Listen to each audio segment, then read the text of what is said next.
Salut. Bienvenue dans ce bilan 2015. 2015 est terminé. Il est temps de faire le bilan. Voilà, je peux cocher cette banalité hors de la case banalité introductive. J'en profite pour vous souhaiter tout simplement déjà une très très belle année. Elle commence sur les chapeaux de roue cette année 2016 avec la disparition de très grands. Bowie, Pierre Boulez, Lemmy, Galabru et j'en passe. Donc tu vas te calmer déjà 2016 et surtout cette année je vous la souhaite vraiment cool. Fraîche, comme on dit, plein de beaux projets, de concrétisation de projets super épanouissants, c'est important aussi. Alors, comme l'année dernière, en fait, je vais découper ce bilan en plusieurs parties. D'abord, je regarde mon anti-sèche, j'ai mon ordi juste ici pour ne rien oublier, encore une fois. D'abord, il y aura le bilan de la chaîne, donc. Ensuite, je ferai un bilan des différentes collaborations de 2015. Ensuite, je parlerai des conventions et événements à venir en 2016. Et ensuite, le bilan cinéma, car c'est aussi important, c'est un petit peu ce dont parle la chaîne, eh oui. Et ensuite, je parlais de mes attentes pour 2016. Le bilan de la chaîne, tout d'abord, et commencer par parler de l'émission phare, qui est le Fossoyeur de film, donc.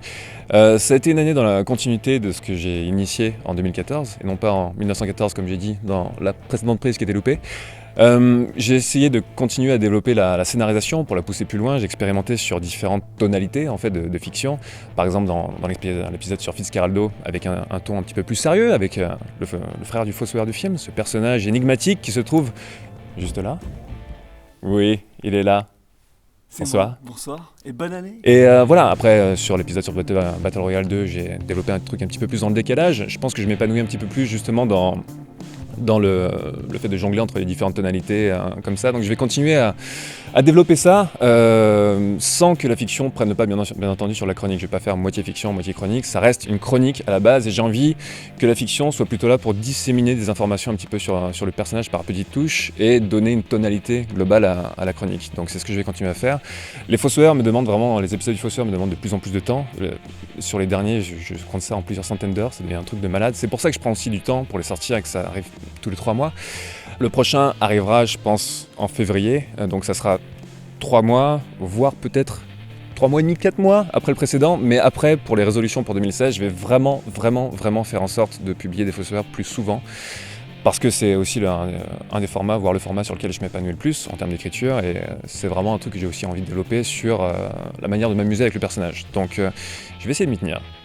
2015 m'a aussi permis de ressusciter le projet musical de la chaîne, Dead Watts, avec 2 vidéos qui sont arrivées coup sur coup, avec le thème de Dune et le thème de Halloween. Ça m'amusait beaucoup de reprendre des thèmes de films, bidouiller avec ma loop station, et vraiment m'amuser à réorchestrer le truc et à le réarranger pour une situation différente, tout simplement.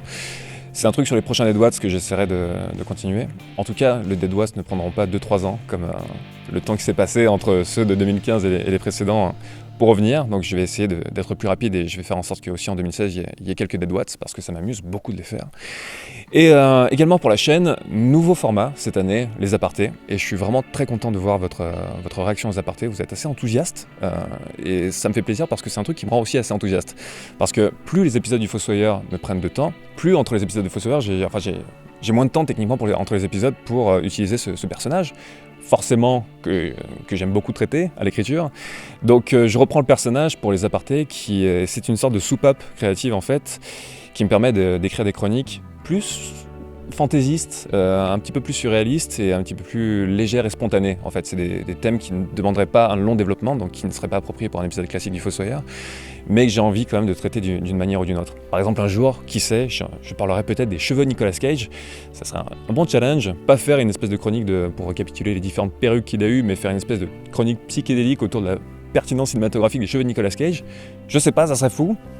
Ça arrivera peut-être un jour. Voilà, avec les apartés, quelque part, j'ai presque l'impression en fait de refaire des Fossoyeurs tels que je les faisais au début de la chaîne. Bien sûr, une version un petit peu upgrade de ces Fossoyeurs, avec mieux interprété, mieux écrit, mieux mis en scène quelque part, avec un meilleur rythme. Donc ça me fait plaisir d'être dans cette continuité-là et faire coexister l'ancien et le nouveau quelque part sur la chaîne, mais tout en restant dans l'évolution. Donc voilà pour la chaîne.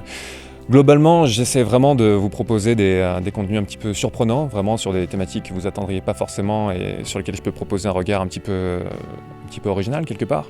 Donc je suis très content de voir que vous êtes sensible à ce type de proposition. Et voilà, je vais essayer de continuer à vous proposer des contenus surprenants pour 2016.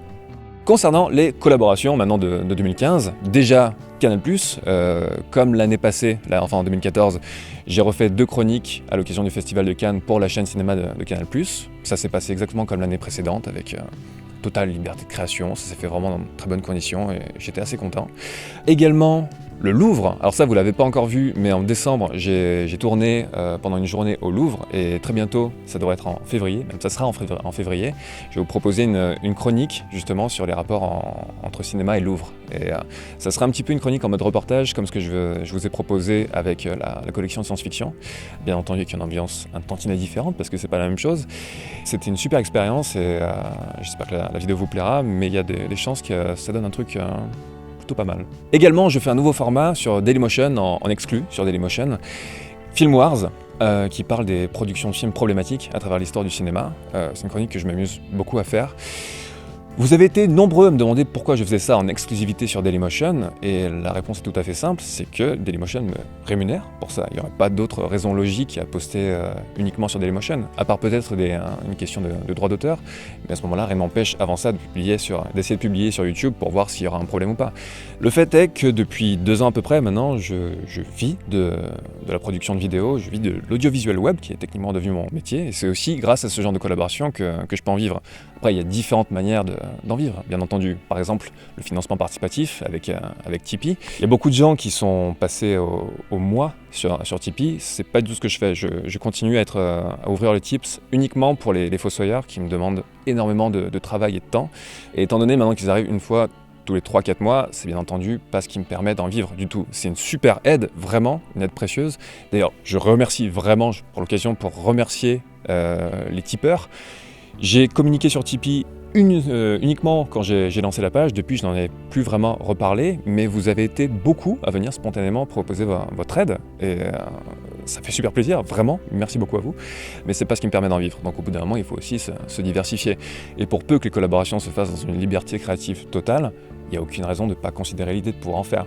Et Dailymotion, c'est exactement ça. Donc c'est vraiment le meilleur cas de figure, à la fois pour vous, parce que vous avez un nouveau format qui s'ajoute au reste, parce que à côté de ça, je fais en sorte d'avoir le même rythme de publication sur YouTube. Et il y a cette chronique que j'avais vraiment dans l'idée de faire depuis assez longtemps, parce que cette thématique des productions de films problématiques me fascine et me fait marrer depuis assez longtemps. Donc j'avais envie de faire cette chronique, et la proposition de Dailymotion est arrivée pile poil au bon moment. Donc c'est un format qui se développera sur 1 an, à raison d'une chronique tous les mois, à la moitié du mois.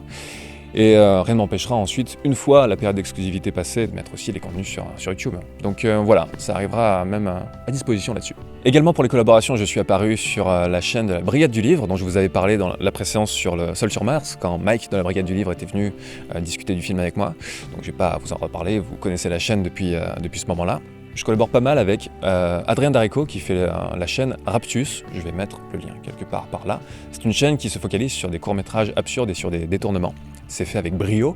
J'ai joué donc dans un épisode, mais je suis aussi maintenant souvent derrière la caméra sur les épisodes qui suivent, à faire le cadrage, à aider Adrien sur la réalisation. C'est un truc que j'aime beaucoup faire, c'est un bon exercice. Et enfin pour les collaborations, je parlerai du Pandora, qui est un cinéma qui a ouvert à Avignon. Je me trouve d'ailleurs actuellement au Pandora dans la salle 1. C'est pour ça que ça a de la gueule, bordel. C'est un cinéma qui a été repris par des amis très talentueux, qui est à la fois un cinéma donc, mais aussi un lieu d'art vivant, un lieu de création audiovisuelle, parce qu'il y a un studio avec du matériel, il y a un fond vert, et donc c'est vraiment un super lieu. J'en parle dans la section collaboration parce que j'y anime régulièrement des ciné-clubs sur différents films. Il y a eu Délivrance, il y a eu les Blues Brothers, là il va y avoir à la fin du mois de janvier Excalibur de Borman. Et c'est un super lieu, si vous êtes à Avignon ou dans la région, n'hésitez pas à passer. En plus, ils programment toutes sortes de films, mais concernant les grosses productions, ils programment notamment en VO. Et ça, c'est assez rare pour le mentionner. Et enfin, je vous parlerai d'Element City, qui est le projet de science-fiction transmédia dont je vous avais parlé plusieurs fois. C'est le projet de mon ami et collègue Mathieu Pradalet. L'année dernière, donc fin 2014, on avait lancé un financement participatif qui est arrivé donc à son terme pour financer le premier court-métrage qui lance vraiment cet univers de science-fiction. C'est pour vous tenir au courant, juste qu'on était parti sur une publication là, Noël 2015. Sauf que c'est un énorme projet qui demande beaucoup de travail avec Mathieu et nos chargés de la 3D et de la modélisation. Ça demande vraiment beaucoup de temps, donc ça a pris forcément du retard, avec quelques petits problèmes de production qui sont survenus pour différentes raisons. Et ça arrivera dans les premiers temps de 2016, vraiment à coup sûr. Vous inquiétez pas, ça arrive, je vous assure. Vraiment. Ça te fait marrer ? Maintenant, je vais vous parler des conventions à venir pour 2016. Et là, je prends mon anti-sèche numérique sur mes genoux. Déjà, je vais être présent à la convention G-Anime au Québec, à Gatineau. Amis québécois, j'arrive, et là ça va arriver très bientôt, quelques jours après que cette vidéo soit sortie, si j'arrive à la sortir à temps, ça sera du 22 au 24 janvier. Je serai aussi très probablement à la Polymanga de Montreux, en Suisse, du 25 au 28 mars. Je serai également les 30 avril et 1er mai à la Néocast de Strasbourg. Alors si vous suivez un petit peu sur les réseaux sociaux ma pomme et d'autres vidéastes amis, vous avez probablement entendu parler de la Néocast, qui est une super convention, ça sera la 2e édition. La première était géniale, vraiment, c'était un consensus pour dire que c'était vraiment une des meilleures conventions qu'on a faites, si ce n'est la meilleure. Projet porté par César et Katharina. Je vous fais un bisou, bande de gens. Du 3 au 5 juin, je serai au Geek Ferries de Celles-sur-Cher, à coup sûr, qui est une autre convention que j'adore, vraiment, ça sera ma 3e présence, et il me tarde d'y retourner. Super cadre, beaucoup d'allergies et de rhume de foin, mais super cadre. Voilà pour les conventions qui sont pour le moment prévues. Le 24 février aussi, je vais faire un talk TEDx. Pour ceux qui savent ce que c'est, comment l'expliquer ? Allez voir sur Google, bordel, si vous ne savez pas. Ça m'évitera de faire en sorte que cette vidéo fasse 1 milliard d'heures de long. Donc voilà, ça sera un talk TEDx à Polytechnique en région parisienne. Voilà, donc ça sera bien entendu en replay sur la chaîne TEDx, je crois. Et maintenant, passons à la chose la plus essentielle d'un bilan sur une chaîne cinéma, à savoir le bilan cinéma de 2015. Alors, comme l'année dernière, je précise, je ne vais pas parler de tout ce que j'ai vu en 2015, ça sera une sélection arbitraire, vraiment, et personnelle, de films sur lesquels, pour une raison ou une autre, j'ai envie de revenir. Parce que j'ai parlé de pas mal de films en après-séance, de pas mal de sorties récentes. Je reprécise parce qu'apparemment, il y a des gens qui me posent la question des fois. Les après-séances sont centrées sur l'actualité cinématographique. Donc, ne me demandez pas un après-séance sur Citizen Kane. C'est pas le format. Et donc, il y a des films dont j'aurais voulu parler, dont j'ai pas parlé en après-séance, soit parce que j'ai pas eu le temps, soit parce que ensuite quand j'avais le temps, c'était bien trop tard et la sortie était passée depuis très longtemps. Soit des fois, il y a des films dont j'ai pas quelque chose à dire qui justifie vraiment la création d'une vidéo à part entière. Que j'ai aimé le film ou pas, hein. Après, je peux avoir 2-3 trucs à dire dessus, mais ça justifie pas forcément une vidéo entière. Vraiment, pour faire une après-séance, faut que j'ai la sensation d'avoir un tout petit truc à apporter à ce que j'ai déjà lu ou entendu sur le film. Mais ça n'empêche pas qu'il y a des films dont j'ai envie de parler, donc je vais vous en parler maintenant. Autre précision, il va y avoir forcément une teinte très cinéma de genre dans cette sélection, parce que, je le rappelle, la thématique principale de la chaîne, c'est le cinéma de genre. Ce qui ne m'empêche pas aussi, parfois, de parler de films qui n'entrent pas vraiment dans cette catégorie, cette esthétique, si j'ai un coup de cœur, bien entendu. Mais voilà, par exemple, récemment, j'ai vu Au-delà des montagnes de Jia Zhangke, qui a une réputation incroyable, mais qui m'a laissé vraiment sur ma faim. J'ai pas eu un coup de cœur pour ce film. Donc, par exemple, je vais pas le mettre dans cette sélection. Ah oui, j'oubliais, je passe mon temps à oublier des choses apparemment. Il y aura bien entendu, comme l'année dernière, 3 sections dans cette sélection. Il y aura la catégorie des tops, pour parler des trucs que j'ai beaucoup aimés. Il y aura la catégorie des flops, pour parler des choses que j'ai pas du tout aimées. Et au milieu, il y aura la catégorie des mais, pour parler des films que j'ai trouvé intéressants d'une manière ou d'une autre, mais qui m'ont laissé globalement sur ma faim, pour quelques raisons que ce soit, que j'expliquerai bien entendu. Et juste avant de passer à la catégorie des tops, je vais parler de 3 films que j'ai pas encore pu voir, mais que j'ai très envie de voir, donc je les mentionne quand même. J'essaierai de les regarder le plus rapidement possible. La bataille de la montagne du Tigre de Tsui Hark, parce que c'est Tsui Hark, tout simplement. Francophonia d'Alexandre Sokurov, que j'ai loupé à mon grand dame, mais que j'ai très envie de voir, une espèce d'errance onirique à travers le Louvre, une espèce de fiction historique expérimentale, comment le décrire. Donc voilà, ça me fait très envie, et d'autant plus que, étant donné que je vais faire la vidéo sur le Louvre, je vais essayer bien entendu de le voir avant de faire cette vidéo. Et le 3e film que je voulais mentionner, c'est Il est difficile d'être un dieu d'Alexei German, qui est un film de science-fiction expérimentale russe, qui apparemment se passe sur une planète plus ou moins jumelle à la planète Terre, mais qui est resté au stade du Moyen-Âge, mais un Moyen-Âge qui n'aurait pas connu ensuite les lumières de la Renaissance. Donc ça a l'air d'être assez perché, et j'ai très très envie de le découvrir. Même s'il est très long, apparemment, et que c'est du genre austère quoi. Austère, ouais. Et voilà, que vous dire de plus ? On est parti ? Passons tout de suite à la catégorie des tops. Top devrait apparaître ici. Dans les films de la catégorie top que j'ai déjà chroniqué en après-séance, il y a Foxcatcher, Birdman, Lost River, Mad Max Fury Road, Ex Machina, Victoria et Knight of Cups.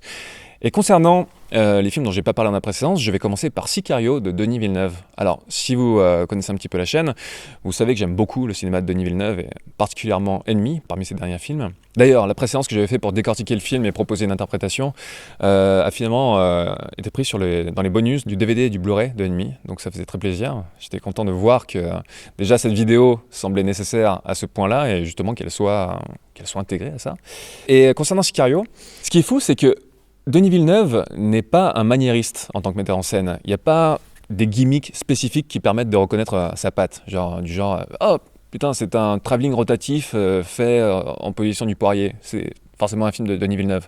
Non, il n'a pas de gimmick très explicite, mais il réussit en fait à avoir une telle personnalité dans son approche visuelle que ça se diffuse complètement dans toute son approche de la réalisation.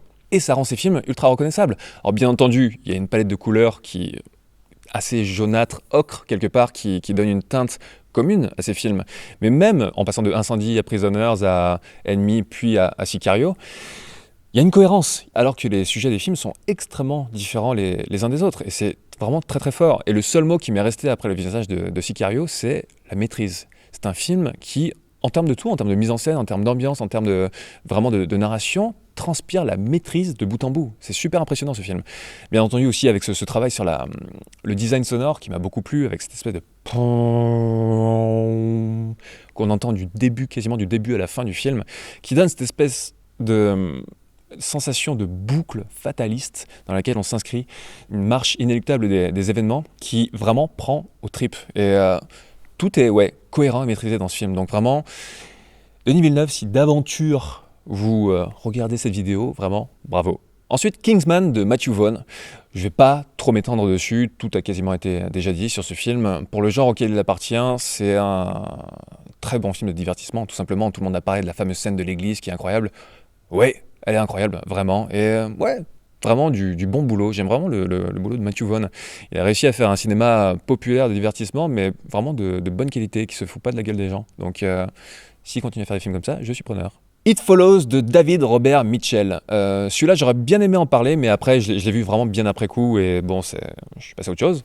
Mais vraiment, c'est un des films d'épouvante atmosphérique, je dirais, qui m'a le plus plu en 2015. Ça revient aux sources de ce qui constitue la mise en scène horrifique, avec tout ce travail sur le hors-champ, et aussi sur la profondeur de champ. Alors tout le monde a parlé de la filiation carpenterienne, mais par-delà ça, vraiment, le film a sa propre identité, et il arrive vraiment à faire ce que tout film d'épouvante doit arriver à faire, à savoir forcer le spectateur à projeter ses propres peurs et ses propres appréhensions tout simplement sur l'écran. Et là, il y a une telle attention qui est portée vraiment sur la profondeur de champ et ce qui se passe quelque part dans le flou derrière les personnages, qu'on en vient vraiment à flipper de absolument toute silhouette qui se met à bouger dans le film. Donc voilà, sur la forme, j'ai trouvé ça assez virtuose, même si le film m'a pas terrorisé réellement. Il m'a vraiment tenu en haleine de bout en bout avec sa gestion du suspense qui est, encore une fois virtuose. La musique de Disaster Piece est également très très bonne et donne vraiment une patte particulière au film parce que assez peu de films finalement, surtout d'épouvante, sont mis en musique de cette manière. Donc très très bonne surprise It Follows. Quatrième film de la catégorie top, À la recherche de l'ultrasexe de Nicolas Charlet et Bruno Lavenne, qui sont les deux bonhommes qui ont fait le message à caractère informatif. Si vous ne connaissez pas, tapez ça dans la barre recherche YouTube, découvrez ce monde fabuleux. À la recherche de l'ultrasexe, c'est aussi un film de détournement, de film porno et de nanar. Bien sûr, ça reste un film qui n'est pas... Il n'y a pas d'éléments pornographiques dedans où ça a été caché, enfin ça reste assez soft. Bref, c'est très drôle. Si vous aimez le message à caractère informatif, regardez À la recherche de l'ultrasexe, c'est vraiment de la bonne cam. Life d'Anton Corbijn, je ne sais pas comment on prononce ce nom. Comme beaucoup, j'avais beaucoup aimé Control du même réalisateur, qui était sur un bout de la vie de Ian Curtis, le chanteur de Joy Division, qui était un film très stylisé dans son approche visuelle, avec ce noir et blanc très étudié. Et avec Life Corbijn, et plus dans un délire académique, plus classique. Donc c'est un film qui a moins d'identité à ce niveau-là, mais qui reste vraiment de très bonne facture et fait avec subtilité. En fait, il parle des quelques temps avant que James Dean devienne une méga star, et ça parle de ses rapports juste avant ce moment en fait charnière de sa carrière, qui a été de courte durée, hélas. Ça parle notamment de son rapport avec un photographe qui voulait faire un reportage sur lui. Et ce photographe qui voulait faire ce reportage donc pour aider aussi James Dean à accéder à la célébrité parce qu'il sentait le potentiel du gars, mais il voulait aussi se servir lui-même et arriver à faire un reportage qui lui permette, en tant que photographe, d'accéder lui-même à la reconnaissance de ses pairs. Et c'est d'ailleurs assez habile d'avoir donné le rôle du photographe à Robert Pattinson, qui, par son vécu et sa starification dans sa vie de tous les jours, correspond plutôt en fait à ce qui est arrivé à James Dean, contrairement à Dane DeHaan, je crois que c'est son nom, qui joue James Dean. Donc voilà, il y a une inversion des rôles qui est assez bien vue finalement. J'avais peur au début du film que la performance de Dane DeHaan soit de la performance pour la performance. Vous savez, ce genre de performance à Oscar. Il y a ce petit écueil au départ, mais finalement non. Dans le cadre des choix du film et dans l'atmosphère globale qu'il dégage, ça rentre finalement dans le délire sans trop de soucis. Donc voilà, c'est un bon film, pas absolument essentiel, mais un bon film fait avec soin et savoir-faire sur le rapport à l'image qui constitue aussi tout simplement la substantifique moelle du cinéma. Donc finalement c'est le cinéma qui parle de lui-même en se mettant habilement en abîme. Et ouais, non, je vous le conseille tout simplement, donc le voici dans la catégorie top. Réalité de Quentin Dupieux. Ah, réalité. Vous avez été tellement nombreux à me demander un après-séance dessus. Je l'ai vu, bien entendu, je l'ai aimé, comme vous en doutez s'il est dans cette catégorie. Mais j'avais pas eu le temps d'en faire un après-séance à ce moment-là. Et surtout, en fait, vous avez été très nombreux à me demander un après-séance au même titre presque que la préséance que j'avais fait sur Enemy. Et ce sont deux films mindfuck, mais pas de la même manière. Enemy est constitué comme un puzzle à reconstituer. Il y a différentes thématiques, différentes symboliques. On peut reconstituer vraiment des interprétations construites dans ce film. Tandis que Réalité, c'est pas du tout un puzzle en fait.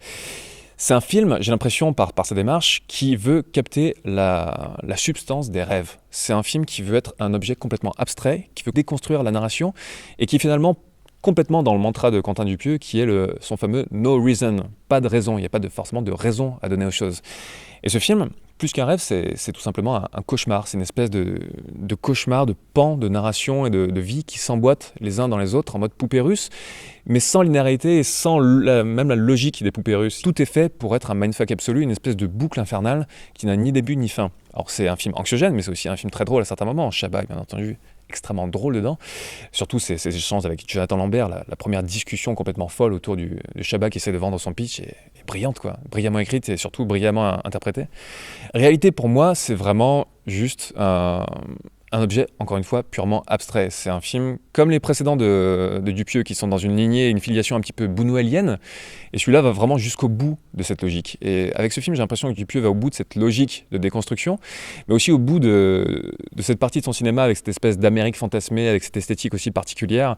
Et je suis très curieux de savoir où il va aller à partir de là, parce que à la fois, il arrive au bout de cette logique, par rapport à toute l'esthétique et la démarche de ses précédents films, mais il est aussi en train de développer quelque chose d'autre. Notamment, c'est le premier film de Dupieux qui n'est pas mis en musique par Dupieux.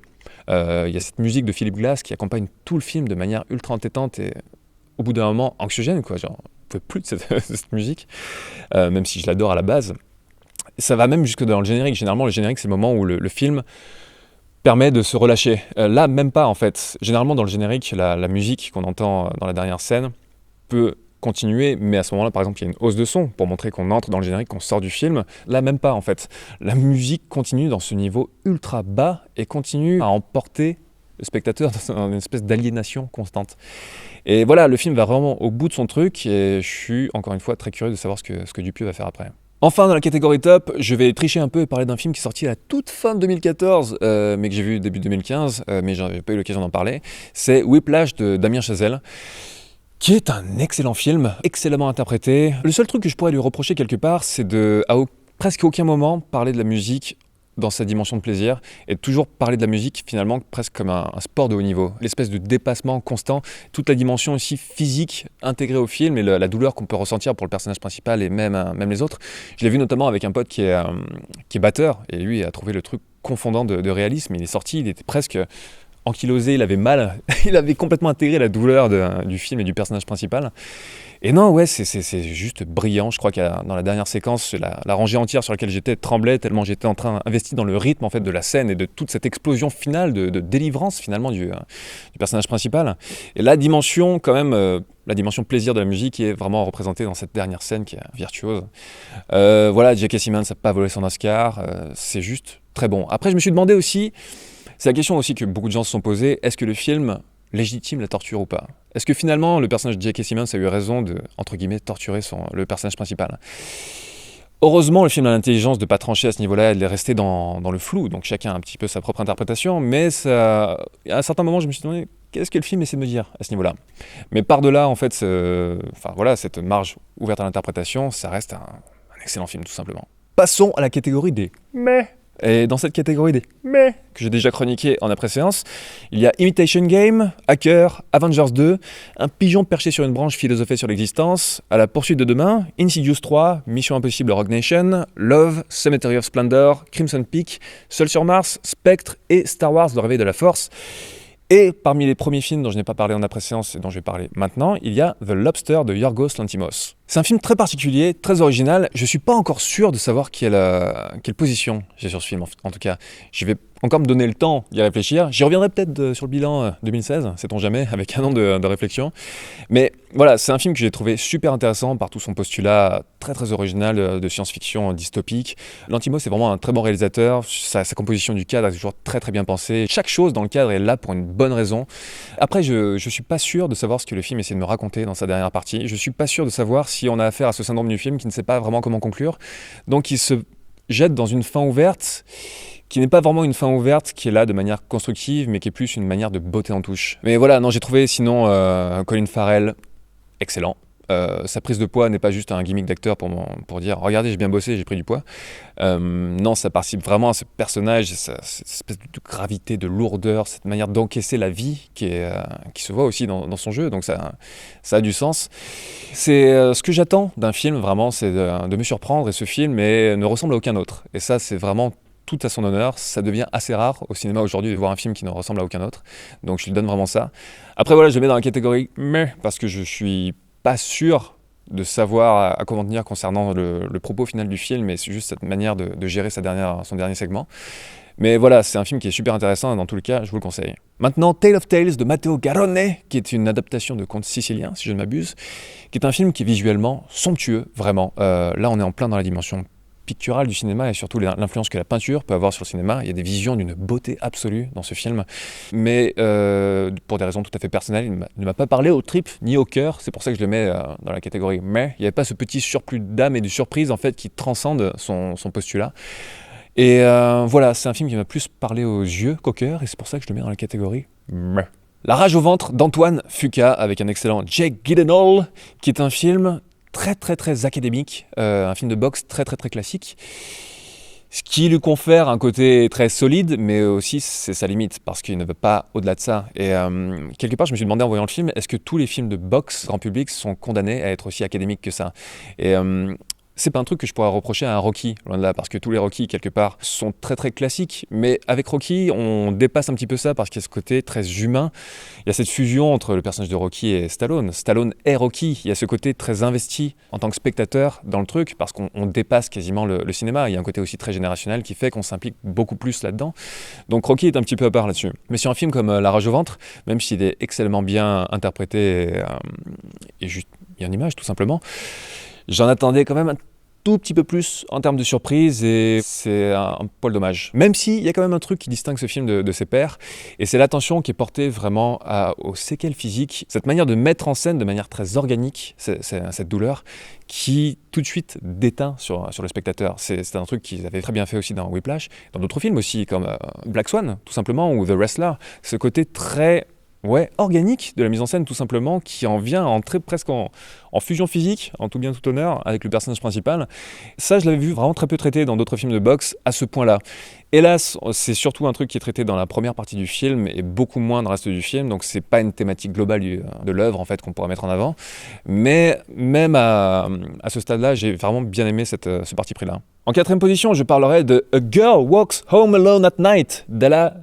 Merde, Putain. En quatrième position, je parlerai de A Girl Walks Home Alone. A Girl Walks Home Alone now. A Girl Walks Home Alone at Night.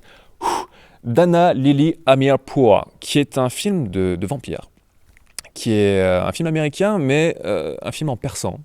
Voilà, c'est l'originalité de la chose.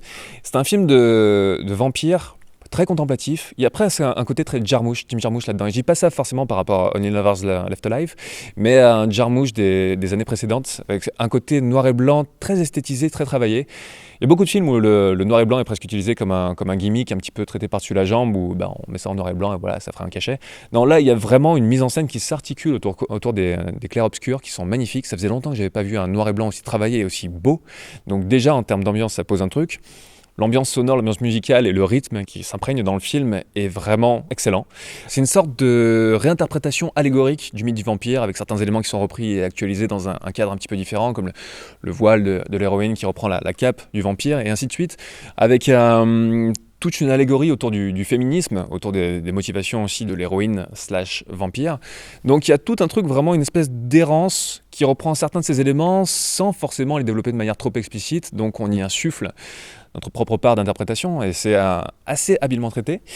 Et je le mets dans la catégorie mais, parce que on a encore une fois affaire à ce genre de film qui entre dans la case film qui a un postulat excellent, vraiment une idée de base qui tient la route, film qui a une esthétique vraiment très affirmée, mais film qui ne sait pas conclure, en fait qui a oublié qu'il avait besoin d'une fin aussi, et qui botte en touche tout simplement sans savoir trop quoi faire. Et ce dernier segment de film m'a vraiment beaucoup laissé sur ma faim, surtout vu la manière dont le reste m'avait assez transcendé.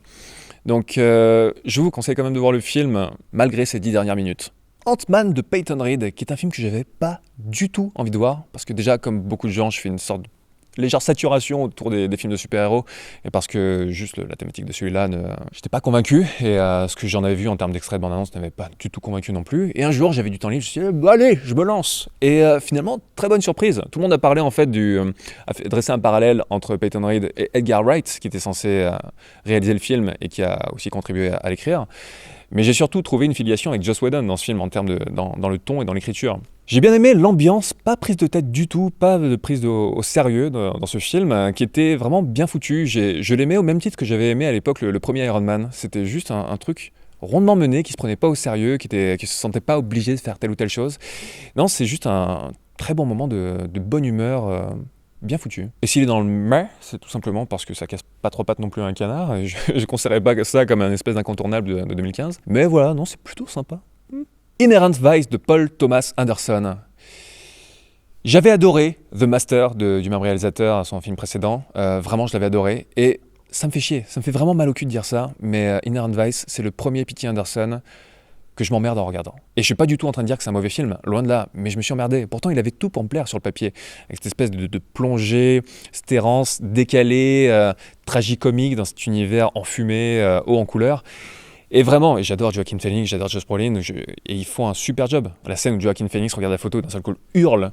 Je l'ai vu avec mon pote Mathieu, et on se regardait, on s'est dit putain, c'est un white short ça. Et Josh Brolin, qui est vraiment le meilleur personnage du film, qui joue ce mec très collémenté, mais dont la fantaisie et l'excentricité en fait débordent de toutes parts sans qu'il en ait lui-même conscience en fait. Mais voilà, je conçois très bien les intentions de base, à savoir on s'en fout de cette enquête inutilement alambiquée, c'est pas ça l'important, ce qui est important c'est l'ambiance développée. Je conçois ce parti pris, mais justement, quitte à partir là-dedans, autant donner encore plus d'importance aux personnages et donner moins de place dans le film à certains rebondissements narratifs sans queue ni tête, qui prennent finalement trop le pas sur l'ensemble du film, qui reste quand même assez long. Quelque part, je pense qu'il faudrait que je revoie ce film sans avoir les attentes que j'avais avant de le voir la première fois. Peut-être que la deuxième fois, je vais beaucoup plus l'aimer, mais voilà, sur ce premier visionnage, il m'a vraiment laissé sur ma faim. Kurt Cobain, Montage of Heck de Brett Morgen, qui est donc un documentaire sur Kurt Cobain, ex-leader de Nirvana. Et il y a eu beaucoup de documentaires sur Kurt Cobain. Celui-là est intéressant dans la mesure où il a eu accès, où le réalisateur a eu accès à beaucoup d'archives auxquelles quasiment personne d'autre n'a eu accès jusque-là. Donc qui va plus vraiment dans l'intimité, dans une facette de Cobain qu'on n'avait pas forcément découvert jusque-là. C'est aussi un film qui est assez créatif dans sa manière de mettre en scène ça, ou qui entrecoupe les images d'archives et les côtés un petit peu plus narrés linéairement, avec des moments de pur psychédélisme et de créativité visuelle. C'est un petit peu un ovni, ce film. Mais je le mets dans la catégorie mais, tout simplement parce qu'il m'a aussi un petit peu dérangé. Je suis pas du tout sûr, et je suis même convaincu que Kurt Cobain aurait détesté qu'un documentaire et que des gens aillent aussi loin dans son intimité et l'accès à ses archives perso. Donc il y a un petit peu ce côté intrusion de l'intimité qui est dérangeant. Ça pose la question des limites, jusqu'où on peut aller en fait, même en étant bien intentionné à la base, même en voulant juste rendre justice à quelqu'un qu'on peut admirer ou auquel on s'intéresse. Voilà, j'ai eu l'impression quand même d'un documentaire très intrusif qui m'a un peu mis mal à l'aise à certains moments. Jupiter, le destin de l'univers des frères et sœurs Wachowski. Je l'ai vu bien après coup, en fait, bien après sa sortie. Il a une réputation catastrophique, donc je m'attendais à voir une merde absolue quelque part. Vraiment, mes attentes étaient vraiment très très basses. Et par rapport à ces attentes, finalement, j'ai eu une bonne surprise parce que j'ai conçu ce film, je l'ai abordé comme un nanar. Vraiment. Alors, à la base, dans les intentions, on retrouve vraiment toutes les obsessions et les thématiques des Wachowski qui sont très intéressantes. Vraiment, l'intention du film est intéressante. Mais après, c'est sa mise en scène, sa mise en image qui pêche. Il y a un côté extrêmement nanardesque. Oui, il y a du quasi-plagiat visuel de plein de choses. Oui, il y a des incohérences narratives incroyables. Mais au bout d'un moment, voilà, je l'ai pris sous l'angle, sous la grille d'analyse nanar, qui est d'ailleurs pas une grille d'analyse, une grille tout court, parce que je me suis laissé porter vraiment en mode bon. À ce titre-là, il m'a pas déplu, mais oui, effectivement, c'est loin d'être un film majeur et c'est loin d'être un film réussi, je pense, par rapport à ses intentions de base. Maintenant, Chappie de Neil Blomkamp, qui est un film qui, malgré ses doses d'originalité dont je vais parler un petit peu après, reste quand même très prévisible en tant que blockbuster et dans sa structure, et arrive même à être prévisible dans l'imprévisibilité de Neil Blomkamp à laquelle on est habitué. Parce qu'il commence vraiment à avoir un style très défini aussi dans sa manière de traiter ces sujets de science-fiction. Et même dans la manière dont Blomkamp est original, ça devient prévisible. Donc je ne sais pas si je suis clair. Mais voilà, c'est quand même un film que j'ai apprécié déjà parce que Hugh Jackman a un mulet, c'est drôle.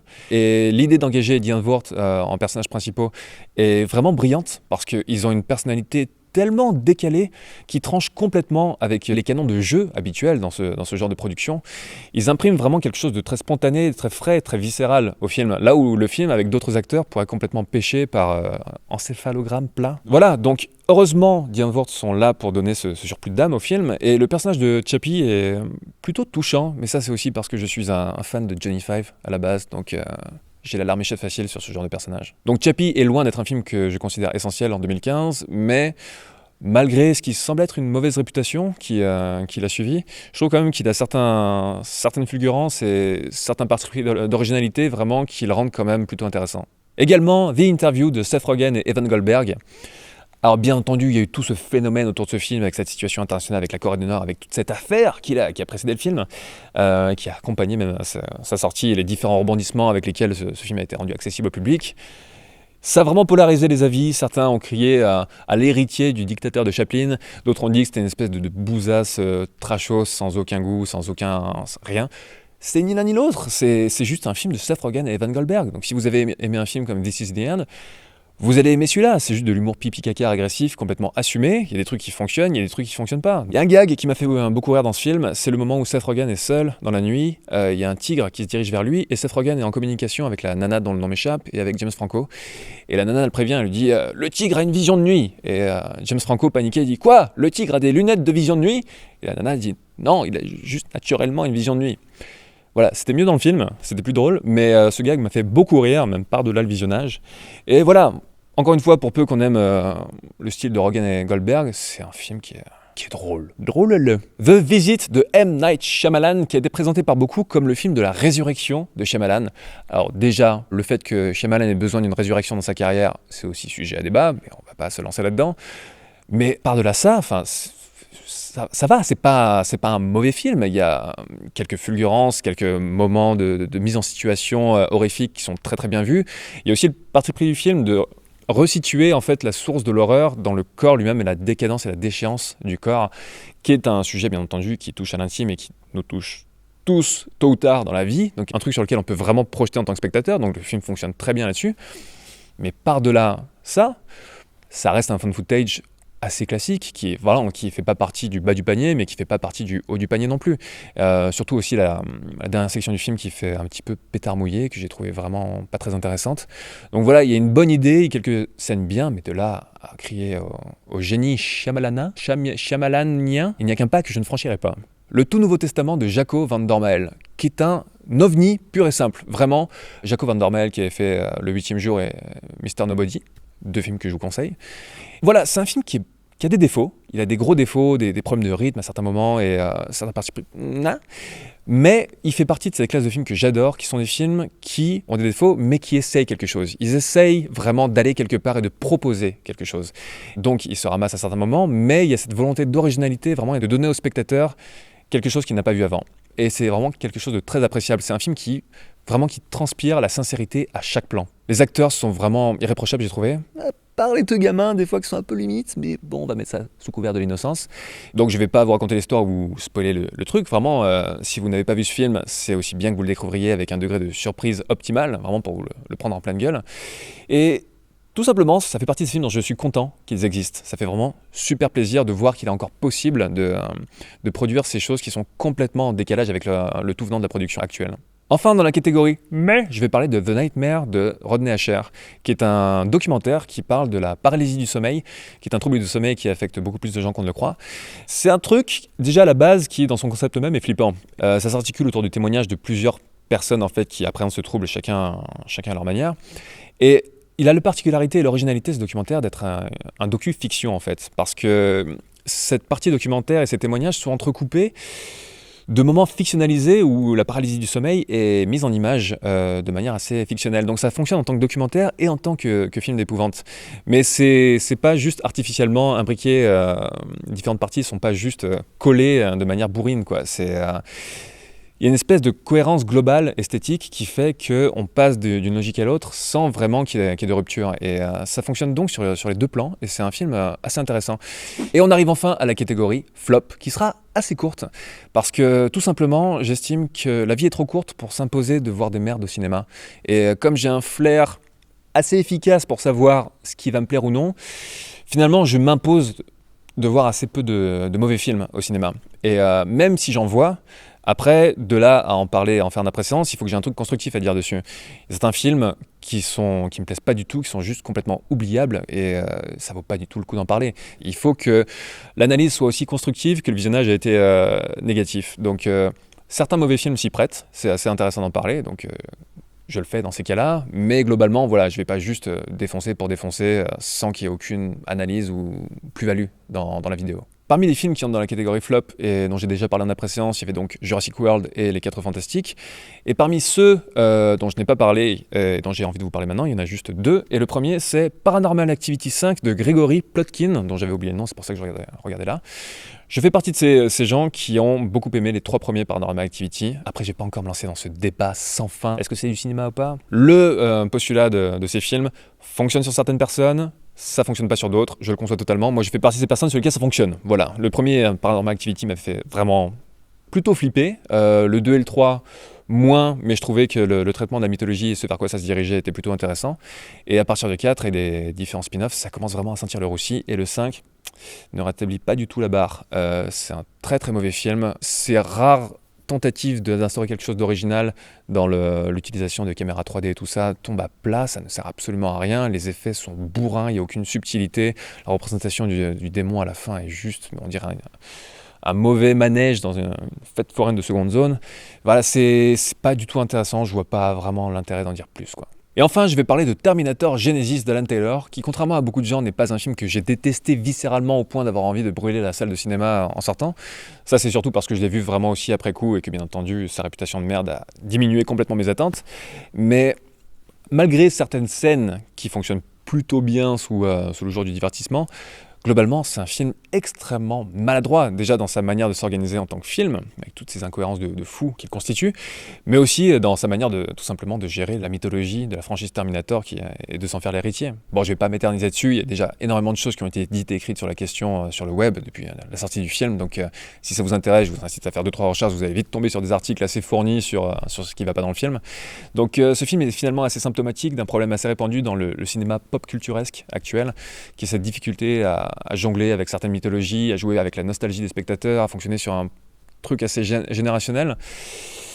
C'est une fine ligne en fait qui sépare vraiment la putasserie de la construction artistique à ce niveau-là, et tellement fine que beaucoup de films finalement tombent d'un certain côté plutôt que de l'autre, et c'est assez dommage.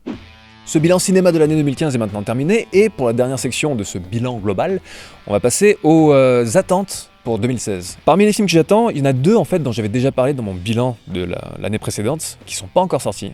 Donc je vais les rementionner ici. Le premier, c'est Queen of the Desert de Werner Herzog, qui, comme vous le savez depuis la chronique sur Fitzcarraldo notamment, est un réalisateur que j'adore. Et vraiment, je suis très curieux de savoir ce qu'il a fait. C'est un film avec James Franco, Pattinson, avec Nicole Kidman, qui a été présenté, je crois bien, à la Berlinale de 2015. Donc c'est un film qui est déjà terminé, qui a circulé dans certains festivals apparemment. Donc voilà, il ne reste plus qu'à attendre une sortie dans le circuit classique des salles. Apparemment, ça devrait se faire en mars 2016, si j'en crois ce que j'ai lu sur le web intersidéral.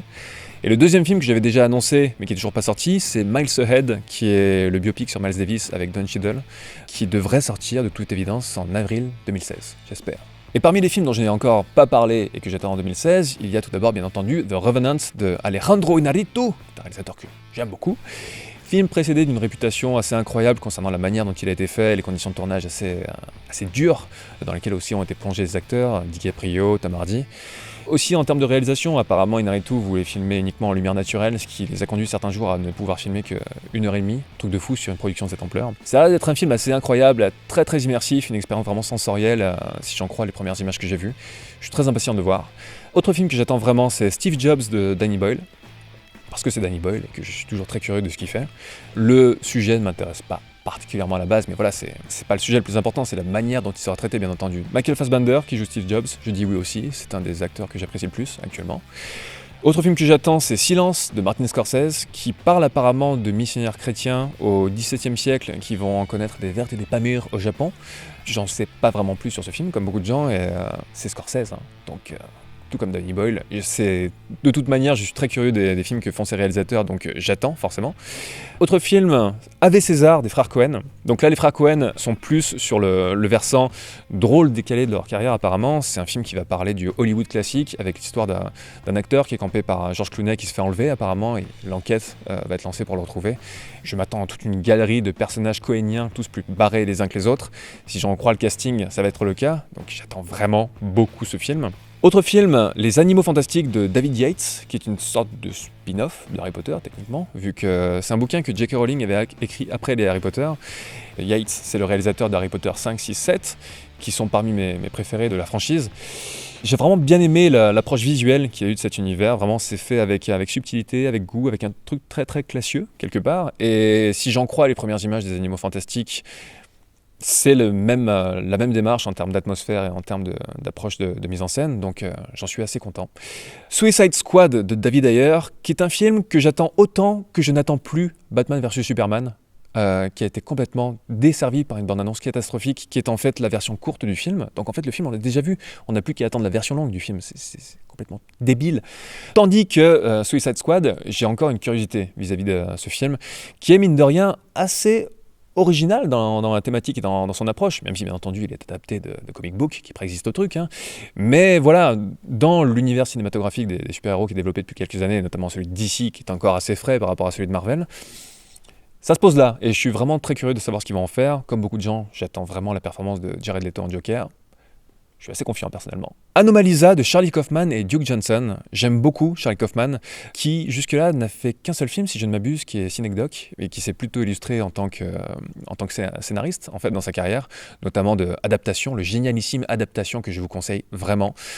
Là où beaucoup de scénaristes peuvent donner dans le méta pour se donner un genre, lui vraiment va jusqu'au bout du truc, et c'est vraiment quelqu'un qui développe le méta, pas en tant que posture, mais vraiment dans tous ces recoins narratifs possibles et imaginables. C'est un mec qui est bourré de talent et de névrose. Et Anomalisa est apparemment un film d'animation en stop motion. C'est très surprenant, venant de Charlie Kaufman, qui se retrouve à la réalisation de ce type de film, mais pourquoi pas? Jamais été surpris, donc tant mieux. The Neon Demon de Nicolas Winding Refn, réalisateur donc de Pusher, Bronson, Valhalla Rising, Drive, Only God Forgives, c'est bon, j'ai tout fait là. C'est un réalisateur que j'aime beaucoup, comme vous le savez si vous suivez un petit peu la chaîne. Là, avec The Neon Demon, il s'attaque à un genre qu'il n'a jamais traité encore jusque-là, qui est le film d'épouvante, le film d'horreur.